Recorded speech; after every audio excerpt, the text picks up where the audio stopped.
So my wife was out of town all last week for the entire week, and she came back on Saturday. You know, there's that whole stereotype that men are incompetent parents who don't know how to function and can't take care of their own kids, especially if the wife isn't around.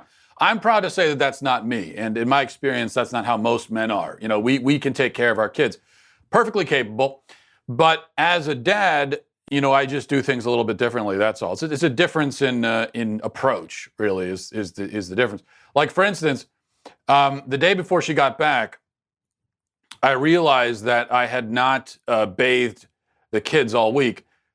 You know, which was it was an oversight. I didn't think. I guess my sense of smell isn't quite up to par with my wife, especially because she's pregnant now. So I didn't sense that they hadn't been bathed. And so then I realized that they needed to be, mainly because my daughter said to me, "Hey, we haven't taken a bath in a week, Dad. Like, what's going on?" And so what I decided to do was, rather than what my wife will do, she'll give them each a bath separately, and it's just this whole long. It takes like 2 hours to go through all the baths. Well, I thought I don't have time for that, so I just lathered them down with Dawn dish soap, and I had them run through the sprinkler, and they came out smelling like just washed plates right out of the dishwasher. It was great. And they had fun. It required no effort on my part. It took 10 minutes. And it's all about efficiency, really. That's the main thing. I think with dads, we are very efficient.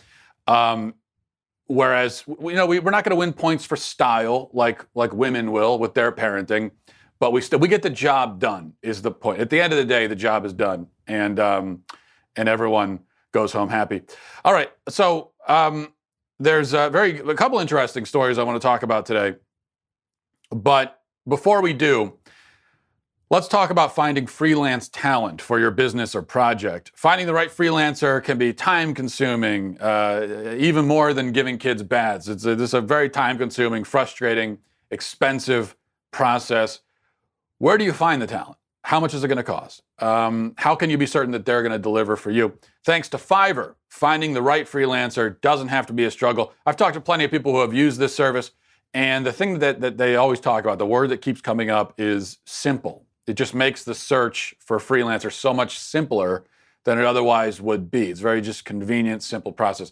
Fiverr's marketplace connects businesses with freelancers who offer hundreds of digital services, including graphic design, copywriting, web programming, film editing, and much more. Find what you're looking for instantly. Search by service, delivery time, price, reviews, whatever you want to do, however you want to customize it, that's how you can go about finding it. There are no surprises. You'll know exactly what you're paying for upfront, no negotiating needed.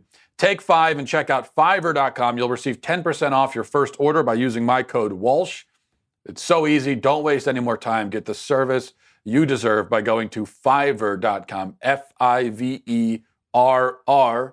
Don't forget the extra R.com, code Walsh. Again, that's Fiverr.com, code Walsh.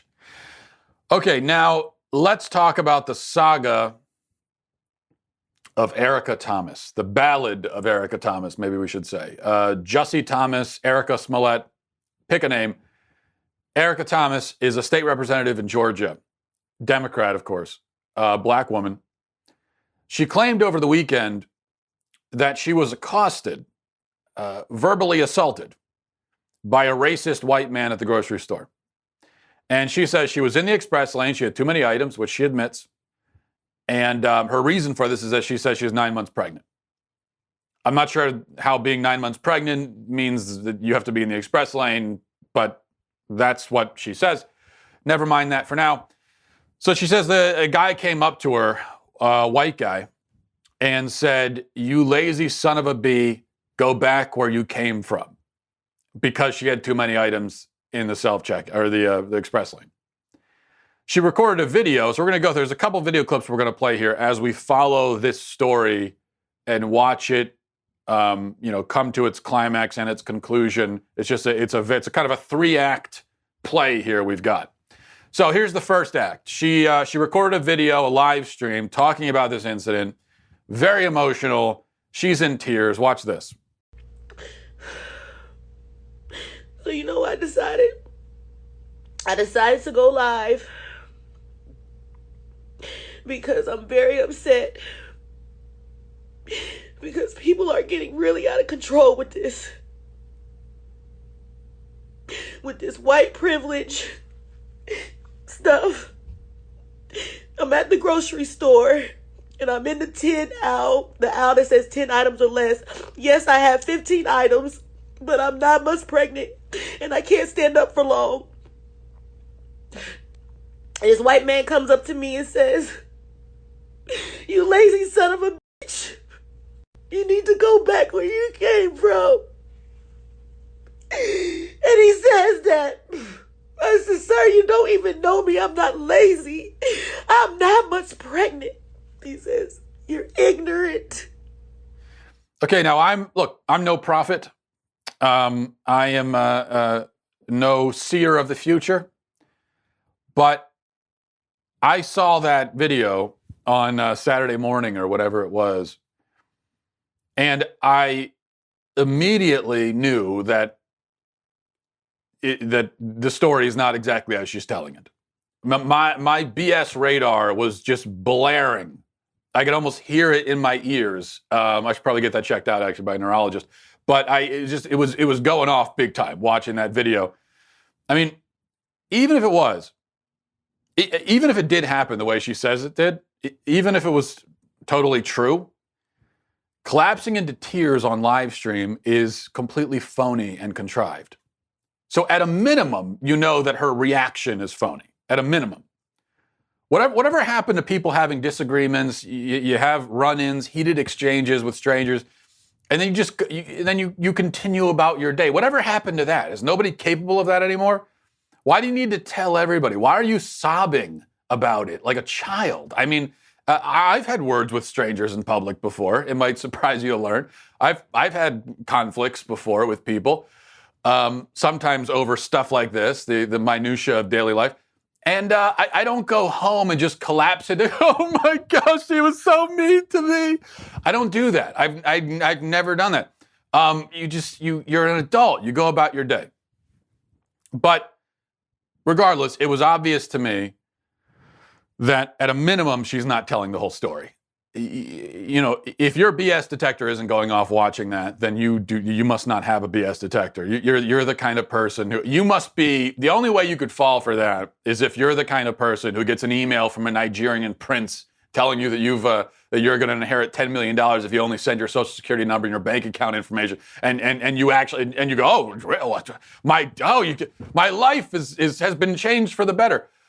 You have to be that level of gullible to fall for what you just saw there.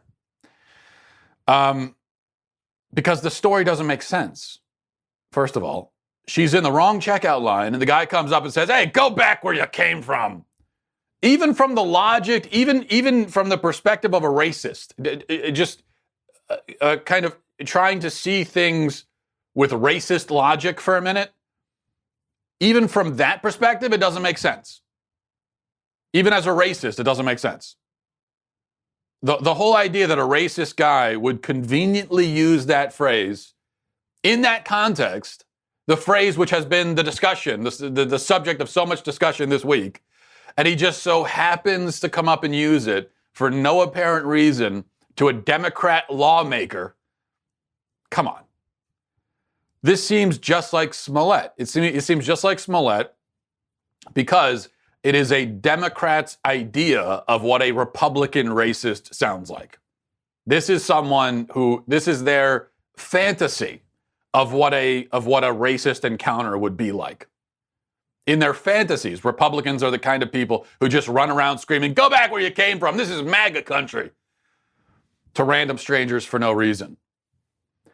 But despite the lack of believability here, still the left seized on her story. The media reported it, amplified it uncritically. We've done this over and over again. We did it with Smollett. We did it with Covington. Over and over again, we see this. There's no questions are asked. It's just, "Oh, she said it happened, so it happened." Hashtag I stand with Erica trended on Twitter, which, sidebar for a minute, can we stop standing with people? I mean, can we have 1 week on social media where there isn't a hashtag I stand with whoever? Every other day we're all standing with somebody. What does it even mean we stand with them? What does that mean? You sent a hashtag. You stand with them. There's no, doesn't mean anything in the first place. I stand with Erica. Democrats blamed it on Trump. This is Trump's America, et cetera, et cetera, et cetera. Well, this is where things get interesting. Erica Thomas went back to the store where this hate crime had occurred, allegedly, to be interviewed by reporters. Remember, she's 9 months pregnant and she can't stand, and that's why she was in the express lane. But she can stand out in the heat in the parking lot and talk to reporters. She could do that. So you put a camera in front of her face, she could stand all day. But no, she couldn't stand for, a couple of minutes in the regular checkout line in the air conditioning. Couldn't do that.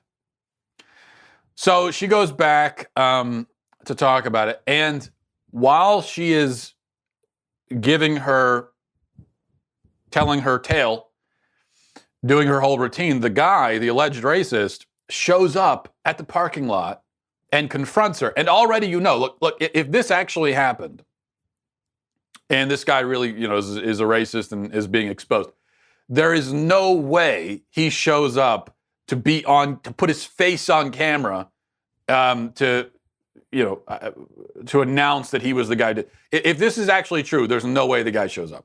So the very fact that he even showed up already tells you that, okay, if your BS detector was going off, you were right. He shows up. He accuses her of lying. And here's the local media report. Watch how this all unfolds. I'm a liar about what? Everything that happened. Do you feel bad? Me telling you to go back where you came from? Do you feel bad about yesterday? Did I say that? Yes, are you serious? So you didn't say Did I say What it? did you say to me then? Is it on video? What did you say to me? I called you a lazy b****. Okay, That's all the you worst did. thing I said. That's all you said to me? Yes. Okay, because that makes you look better because everybody's after you now. So that makes you look better to say that. I know what I It's said. okay. She's doing it for political purposes, period. Like I said earlier, I'm a Democrat. I will vote Democrat the rest of my life. Okay? So to call me what she wants to believe for her political purposes, to make it black, white, brown, or whatever, is so untrue. He needs to be held accountable because people can't just go out in public areas and berate pregnant women, whether it's because I was pregnant, whether it's because I was black. Okay, so this guy is a Democrat. He's a lifelong Democrat. Says he's going to continue being a Democrat. He's a Cuban too. He said he's Cuban. I don't think they showed that in that report, but he said he was Cuban. He's a Democrat. He admits that he called her the B word, but he says the rest never happened.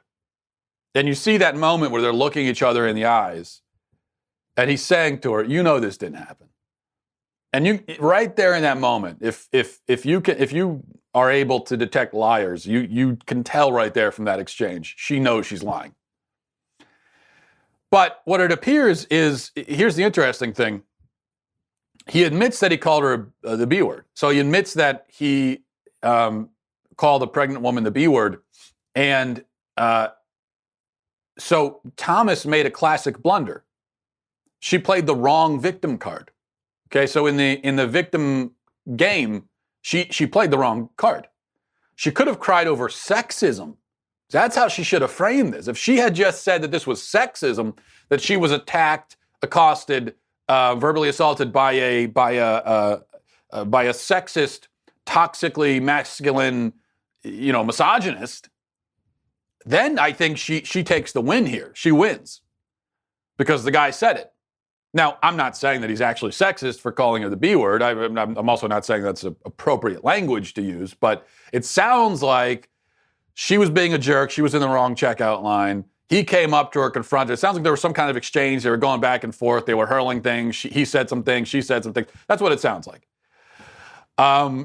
So it doesn't make him a sexist. But my point is, she could have played that card. That would have been the smarter card to play because he did say the word. And that's all that really, as far as society is concerned, all you need to do is say the word and you are the ism that is attached to that word.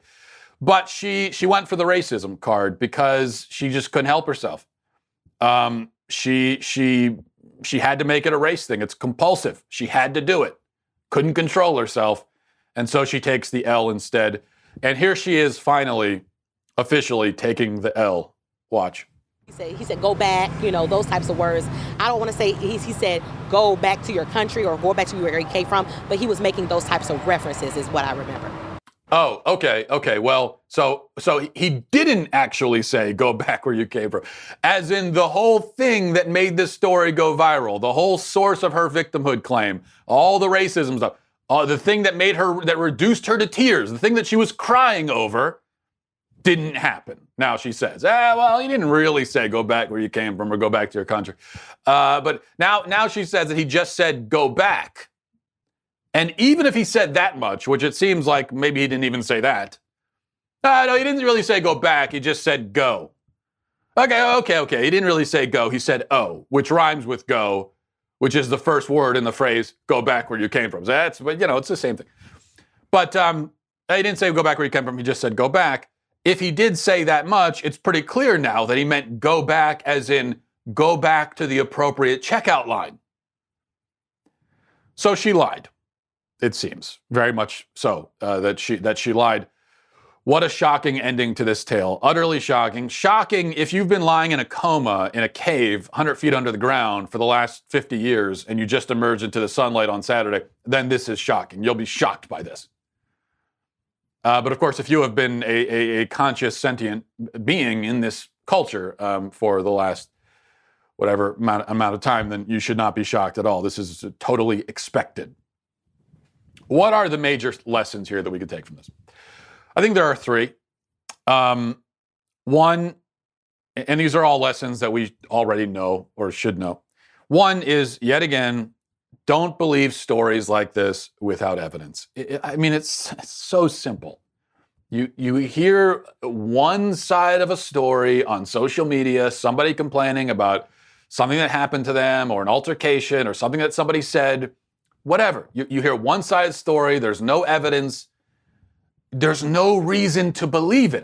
There are dozens of reasons why a liar might make something up. It happens all the time. People lie on the internet all the time. I have news for you. All the time. They do it for political reasons. They do it for ideological reasons. They do it because they want attention. They do it for vengeance. They do it. They do it just to do it sometimes. Sometimes people lie because they're liars. Liars lie. It's what they do. So there are so many reasons. And this isn't just a left-right thing. I think the left seems to be much more inclined to making up these kinds of stories very clearly. But look, it's the same thing. Sometimes you hear stories about somebody will say, I was out and I was wearing my MAGA hat and somebody came up and yelled at me. I don't believe those stories either unless there's a video, unless there's more, and sometimes there is video of these kinds of things happening. But if I just hear the story, I'm not going to believe it immediately. Oh, well, he said it. It couldn't possibly be not true. If you hear stories like this and believe them without evidence, you are either very, very, very stupid. Fantastically stupid, amazingly, astronomically stupid, or you're a disingenuous partisan hack and you know that it might not be true, but you're running with the story anyway because it's convenient for you.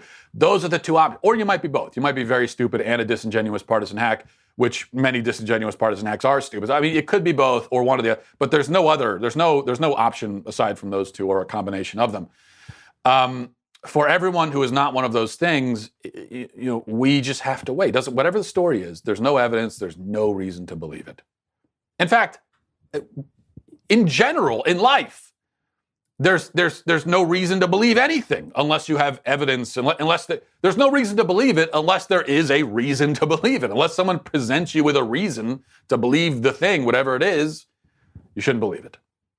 Doesn't mean that you should automatically assume it's not true, but you shouldn't just believe it. You should be agnostic on the question, whatever it might be, until you've been given reasons to believe it.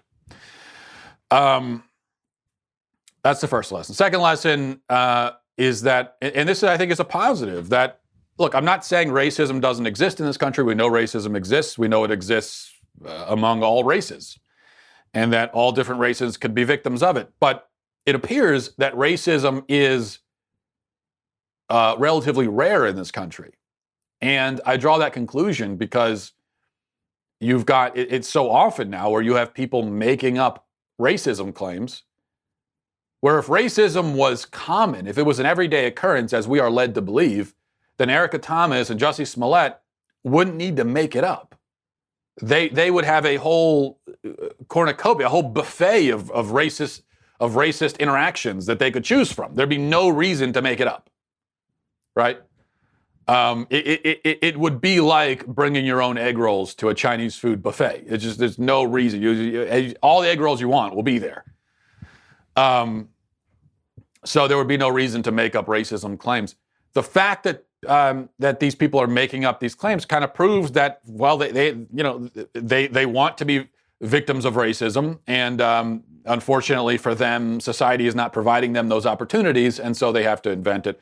And then the third thing, I think that probably the most important lesson from this, everything else aside, is if you have more than 10 items, stay out of the express lane. Okay, period. I don't care. You got 11 items. You have 10 and a half items. I don't care. I don't care if the item that takes you over 10 is half of a banana. It's whatever it is. You know, one grape from the produce island section, whatever it might be. You don't belong in the express lane. Okay, the express lane, 10 items or less. That's it. Our society, the proper functioning of our society, depends on people following these rules. I think this is one of the reasons why I am very worried and cynical about humanity's chances of survival if there is some sort of apocalyptic type event, like an asteroid strike, zombie invasion, whatever. I think we're screwed. And the reason why is because of grocery stores.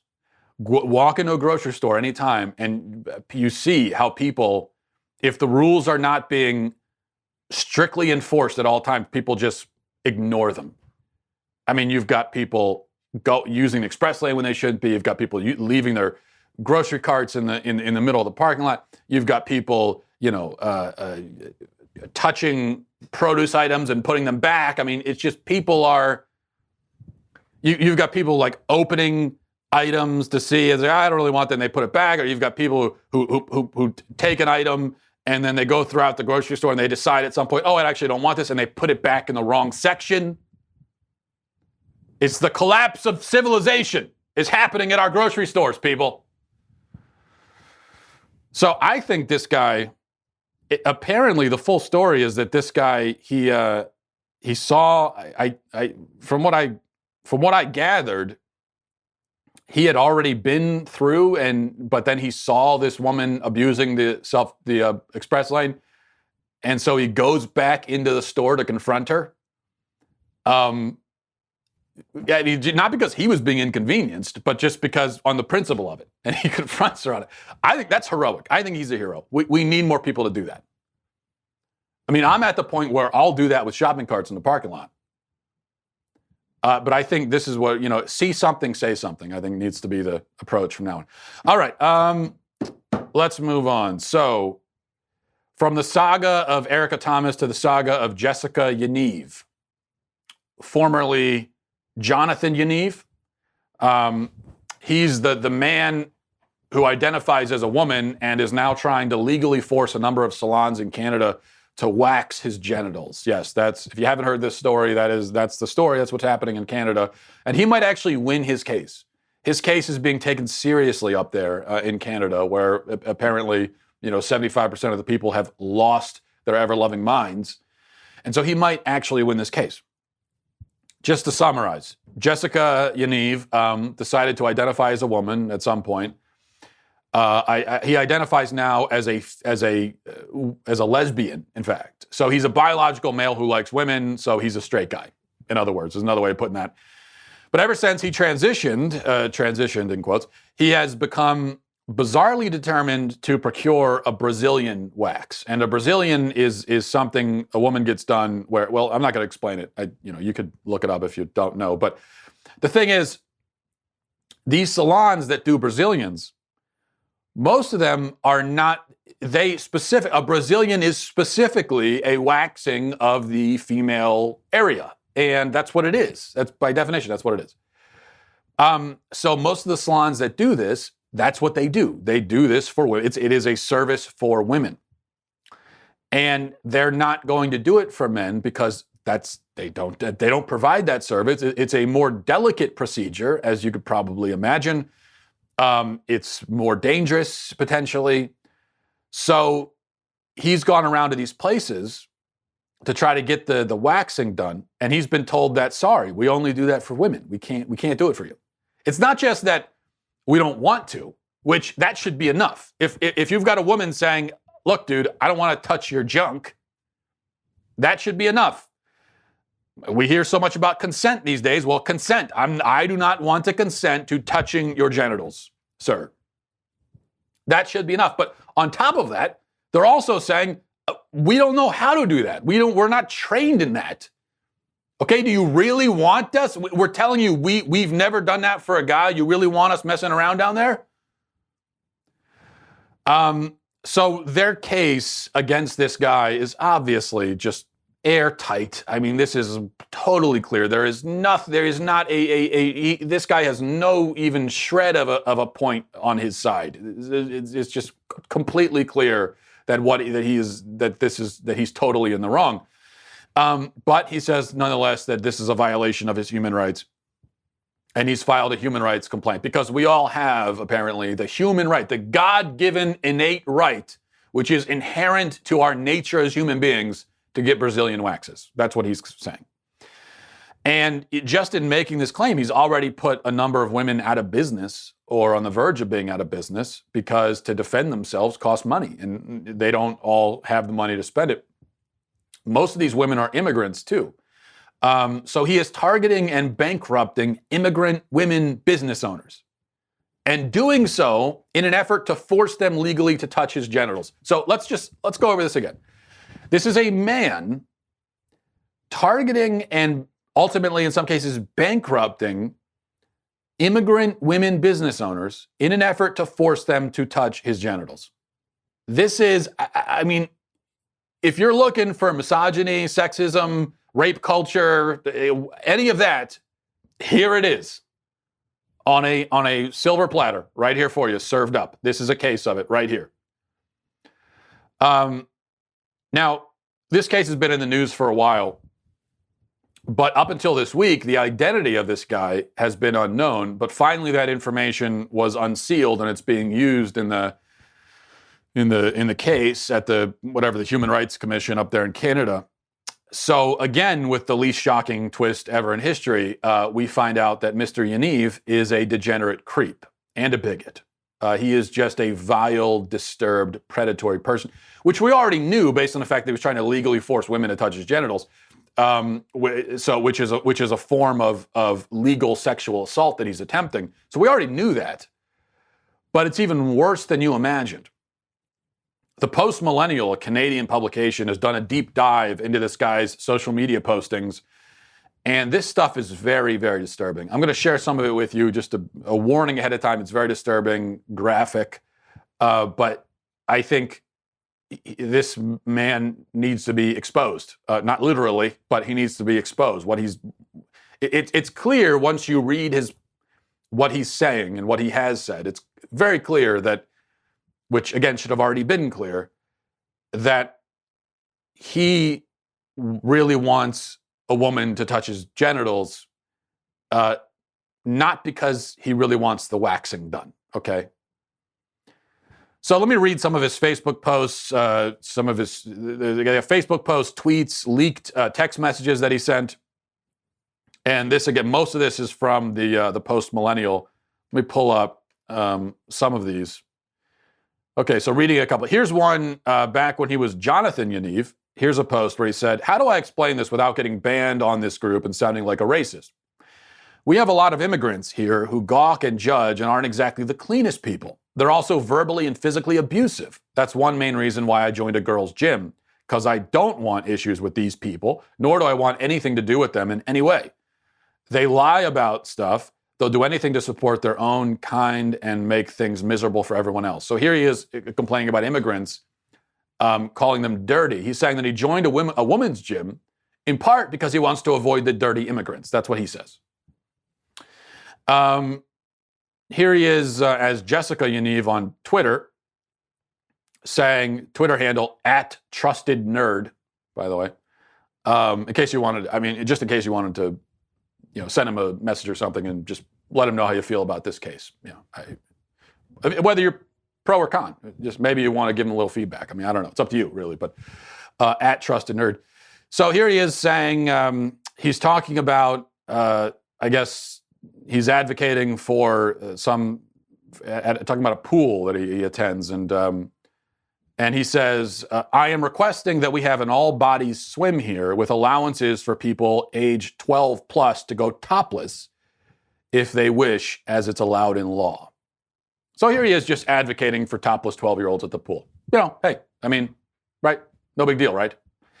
And this is a guy who wants access and has access to women's locker rooms and restrooms. It gets worse. Okay, there's the post-millennial has some leaked text messages where he's going back and forth with somebody asking questions about what he might experience in the girls' restroom. And he has this, and I won't even read all the messages, but there are several messages which show that he has this fixation with girls on their periods and the possibility that he might have an opportunity to help some of these girls on their periods. He says, talking to this woman, he says, if she wants a tampon, though, referring to a girl in the restroom, if she wants a tampon, though, should I give her one and instruct her on how to use it? Then he says later, and what would I tell her? Like, would I go into the stall with her and help her? Later, he goes back to this theme. What if she wants to know how to put a pad on? Then what? I know eventually I'm going to run into that scenario where someone asks me to help. At a different point, he asks, if there's like 30 girls in the change room, how many of them would you say are out there changing freely with their genitals showing? He doesn't use genitals. He uses a more vulgar term. At a different point, this now I'm quoting from a report of the Daily Caller. He says, if I notice a girl that's nude below and has a tampon string coming out when I'm changing and doing my stuff, is it weird to approach her to ask her for a tampon or a pad just to bond with her a bit over period stuff? I really want to make friends in there. That's a kind of a goal of mine. Okay, and there are many more. You go to the post-millennial or look this stuff up on Google. There are many more messages of this sort. As I said, grotesque, disgusting, disturbing, but it's important for all. This guy is, first of all, he is going right now. He can go into a restroom or a locker room with young girls, making it very clear that he is interested in seeing the sights in those areas. This guy's a predator. And this is the same man trying to force women, again, legally to touch his genitals, trying to force them. It's mind-boggling. I don't care how far left you are. I don't care how liberal. You could be a pink-haired feminist, radical, pro-abortion, volunteer at Planned Parenthood, member of PETA. All the vegan. I don't care how far left you are. You have to see what's going on here. You've got to see it. If you have a brain in your head, if you are capable of logical thinking at all, you cannot possibly take this guy's side. And I think that most people don't. In fact, I am very confident that the vast majority of people, when they see a case like this, their reaction, at least in their own head to themselves, is, this is nuts. Literally. This is crazy. I think that's the reaction most people have. But then a sizable chunk of those people feel that they can't say it publicly because they'll be castigated as a bigot. So they either have to pretend that they're on his side or that they see his point, so to speak. Sorry, I can't. They have to pretend that they're on his side, or they just remain silent. But I guess my message to everybody is, listen, again, no matter how liberal you are, no matter how progressive you want to seem, no matter how tolerant you are, you know that this is crazy. You know that this guy is a guy. You know that. You know it. I know it. I know you know it.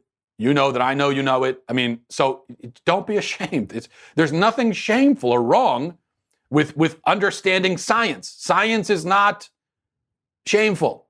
This is a matter of science. It's also a matter of common freaking sense. It's clear what this guy's interested in. He shouldn't have access to locker rooms and bathrooms. All right. Last thing. Dina Hashem. Let's do a little comedy. We'll lighten the mood a little bit here at the end.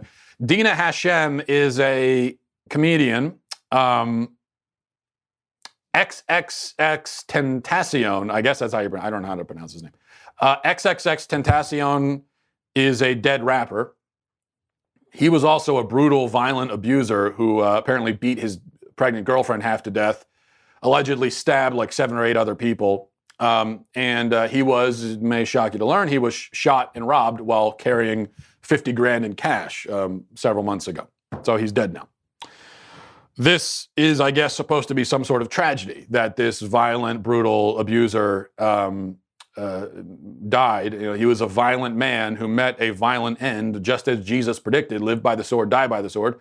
Live as an abusive, violent monster, die at the hands of abusive, violent monsters. That's kind of how this works. So when I think it was, like I said, several months ago, this guy died. When I heard he died, well, okay, that's what happens to people like that. I have to admit, I didn't quite shed a tear over it. The fact that he was an abusive, violent abuser who also rapped, it doesn't make it any more tragic. I mean, the fact that he could rap does not compensate for the monster, the monstrous behavior that he engaged in, allegedly. So that was my thought. Anyway, Dina Hashem made a joke about this guy's death, but the joke, as all jokes do now, sparked controversy, and eventually it was apparently pulled from a Comedy Central. Her set was supposed to air on Comedy Central. They said they were going to pull that joke because people were offended by it. So let me play for you this very offensive, terrible joke that this comedian told about the guy. Here's the joke. Is anyone still mourning XXX Tentacion?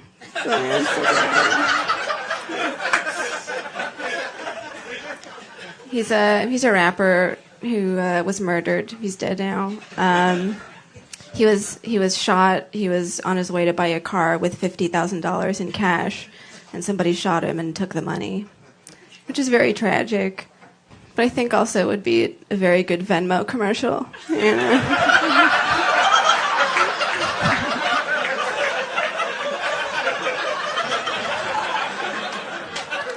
That's the first thing I thought when I heard that. Like, I don't have Venmo. I should get Venmo.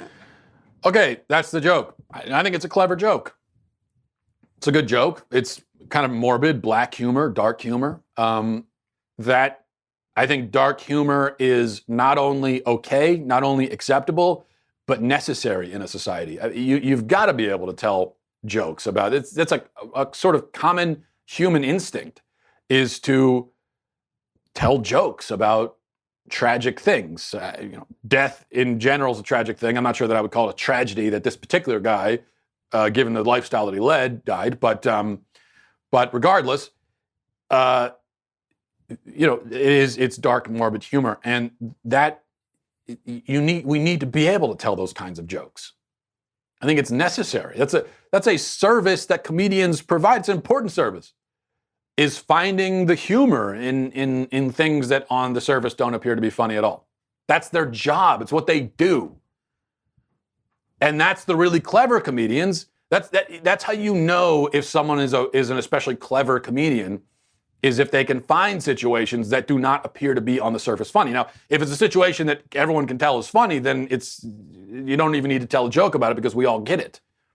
But to find the thing that doesn't seem funny and to find the humor in it, that's the whole gig as a comedian, it seems to me. But people are offended now by that because people are offended by everything. And this is why you just can't, you can't give the whiners and the outrage mob an inch. I think we have to be at a point now where we just completely ignore them. We don't care about your feelings. We don't care about your perspective on this. We just don't care. I mean, you're offended. Great. I honestly don't care at all. It does not matter. I think that has to be our message. Your feelings don't matter about this. They really don't. I know we're raised, how do you dare you say my feelings don't matter? Well, they don't. I mean, a lot of times your feelings don't matter. They're feelings. Feelings can be irrational. They're often irrelevant. They don't matter to me. Why should I care? I mean, you could have feelings that people should care about depending on the situation, right? I mean, if you suffer the loss of a loved one and you're sad about that, then we should care about those feelings. But in general, every last little emotion that pops into your head, no, we don't have to care about that. So when it comes to this, XX Tentacion, he wasn't your loved one. He's just a guy that rapped.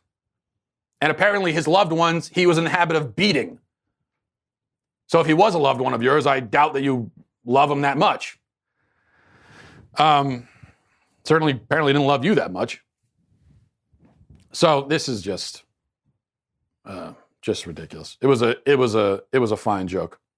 And I'll tell you something, if dark humor, if morbid humor is not allowed anymore, then Irish people are especially screwed because that's the only kind of humor we have.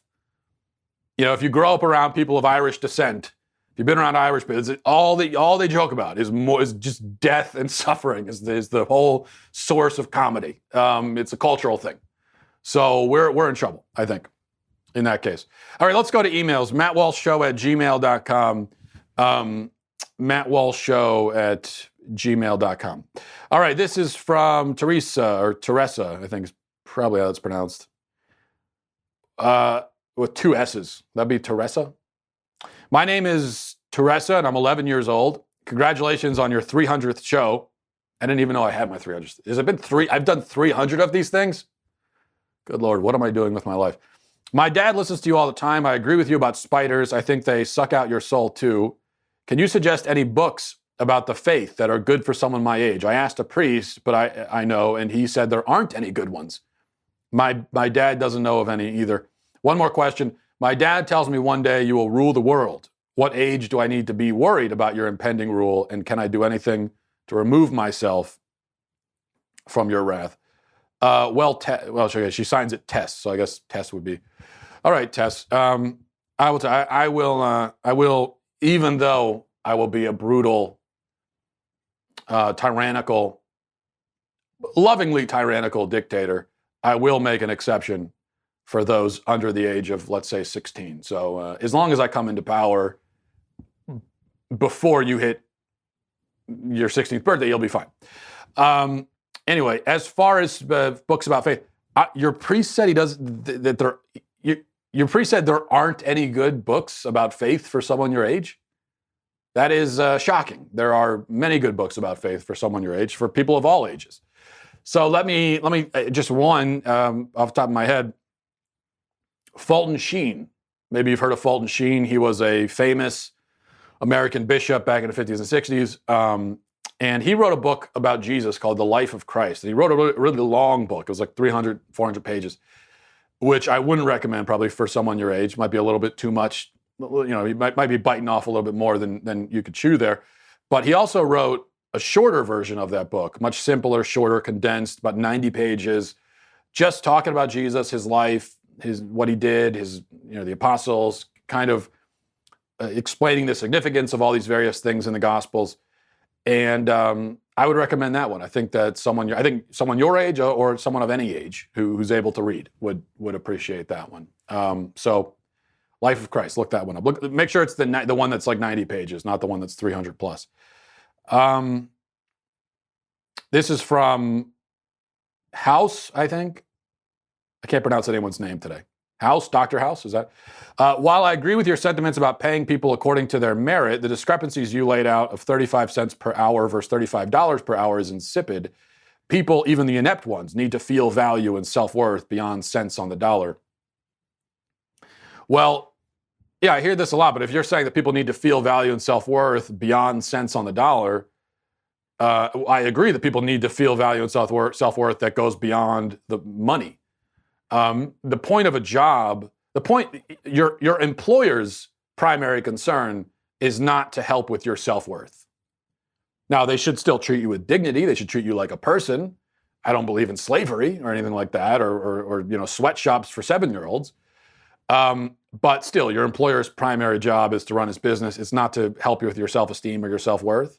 You shouldn't be looking for self-esteem and self-worth in a job in the first place. Although, inevitably we all kind of do that. But I think we shouldn't be looking for it there.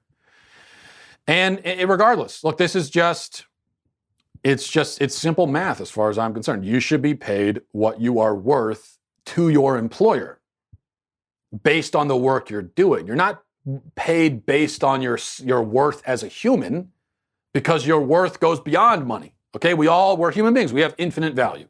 So we cannot be paid infinity dollars. So when it comes down to it, look, some people are paid $60,000 a year. Some people are paid $600,000 a year. It's not that the person paid $60,000 is worth less as a person.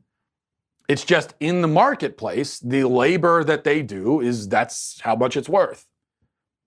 It's a reflection of what they're doing from 9 to 5. It's not a reflection of them as a person. So my point is that if you're sitting behind a register at a Burger King or something, and you have a terrible attitude, you're sullen, and you put in minimal effort,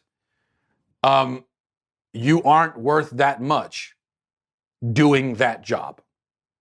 The work that you're doing is so minimal, so devoid of effort, so devoid of energy and commitment, and positive attitude and all that it's just not worth that much. And so my argument is there are people standing behind a register at Burger King who are worth 35 cents. For what they're doing is worth 35 cents because they're doing almost nothing. And so they should be paid almost nothing. There are others who are behind registers at Burger King and other places who are worth as $35 an hour, possibly, potentially. Because their attitude is so good, they're putting in so much energy, they make the customer feel good, they're putting a smile on your face, they're just putting all of themselves into this job, even if it is a kind of,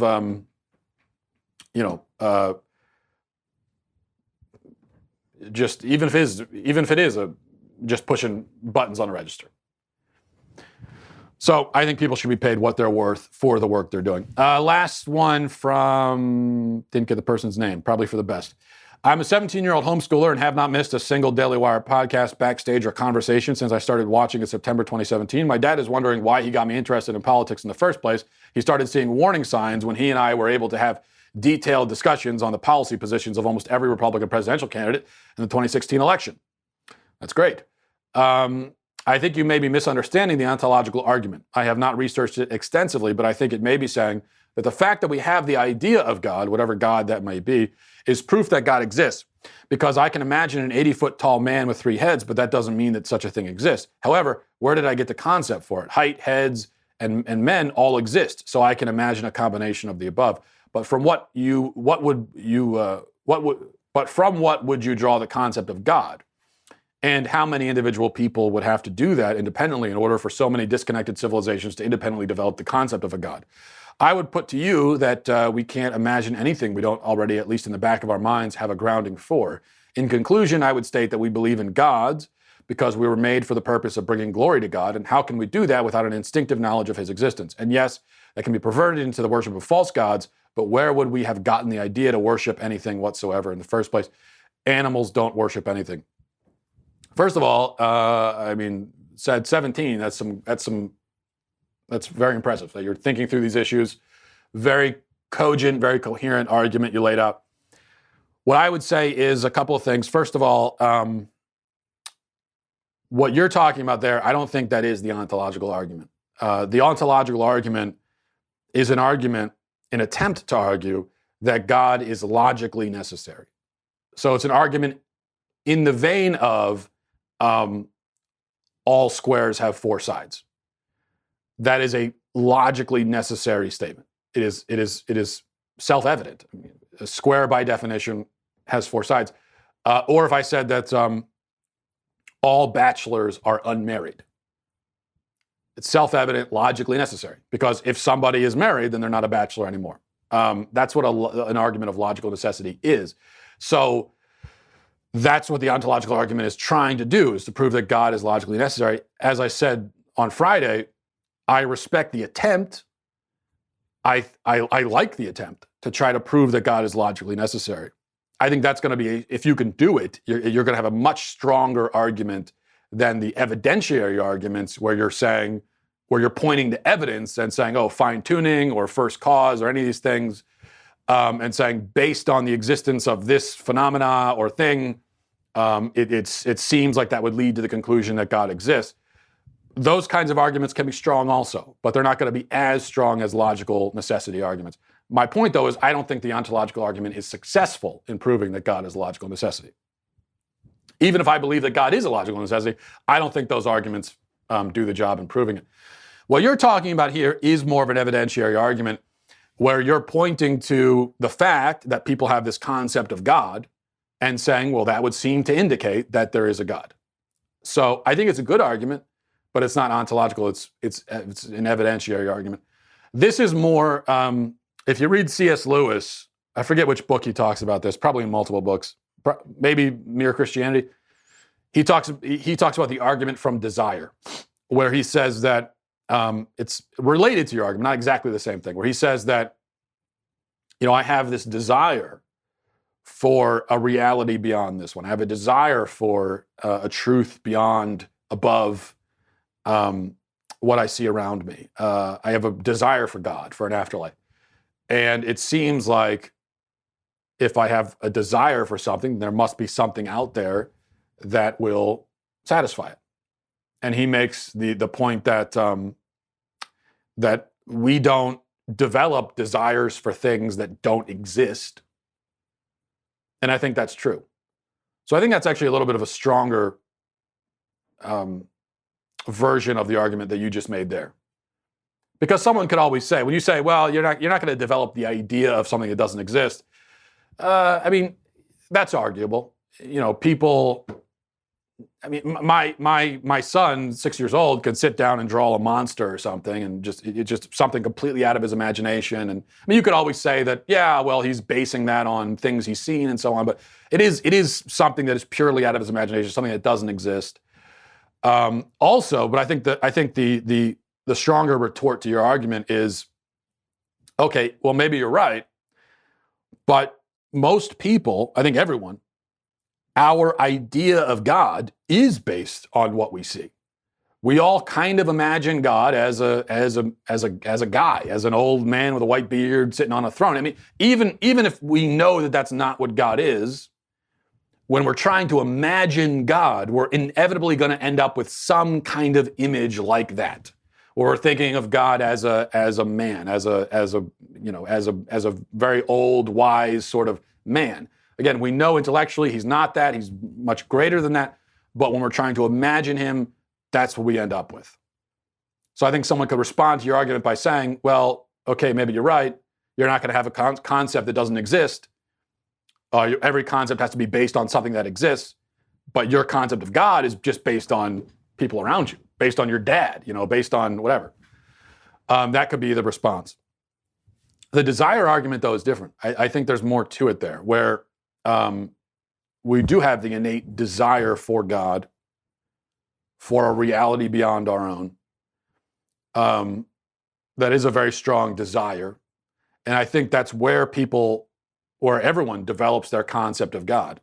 Even if the concept is wrong or certainly incomplete, which all of our concepts of God are, it still is what is pulling us in that direction. There's a desire pulling us in that direction. What is that desire? And C.S. Lewis would say, look, you can't think of a desire that exists for something that doesn't exist. We desire food, we desire to drink, we desire sleep, we desire all these things. We may desire things that are wrong, we may desire things that are sinful, but they all exist. Like no one's ever developed a desire for a food that just simply doesn't exist on Earth, right? Or for a desire to perform an activity that is just that doesn't exist anywhere.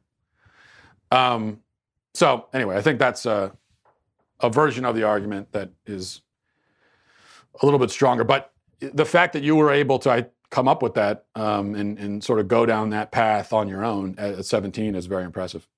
All right, we'll leave it there. Thanks everybody for watching. Godspeed.